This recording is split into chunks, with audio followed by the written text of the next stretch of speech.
कहवा से कलसायावै कहवा से पानी जियर कहवा से बुआयावै कलसा गोठावै जी। अरे कहवा से कलसायावे कहवा से पानी जी कहवा से बुआयाई कलसा गोठाई जी। गोहर घर से कलसायावै गंगा जी से पानी जी। कोहर घर से कलसायावै गंगा जी से पानी जी। ससुरे से बुआयावै कलसा गोठाई जी। अरे ससुरे से बुआयावै कलसा गोठाई जी। दुआरा से उठे बाबा मड़ाए में ठाड़ जी। दुआरा से उठे बाबा मड़ाए में ठाड़ जी। काउलबू मोरी बेटी कलसा गोठाई जी। अरे काउलेबू मोरी बेटी कलसा गोठाई जी।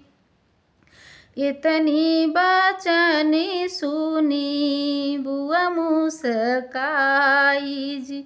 अरे इतनी बचनी सुनी बुआ मुस्काई। कुछ नाही लेबै बाबा कलसा गोठाई जी। कुछ नाही लेबै बाबा कलसा गोठाई जी।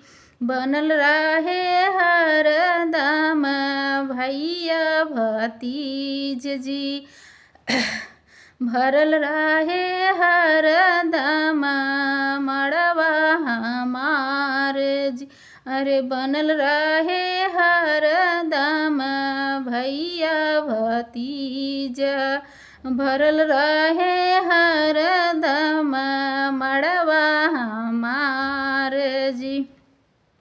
दुआरा से उठे भैया मड़ाए में ठाड़ जी। काउलेबू मोरी बहिनी कलसा गोठाई जी। अरे दुआरा से उठे भैया मड़ाए में ठाड़ जी।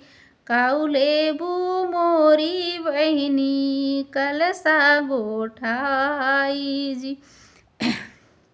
इतनी बचनी सुनी बुआ मुस्काई जी। कुछ नाही लेबै भैया कलसा गोठाई जी। बनल रहे हरदम भैया भतीजा जी।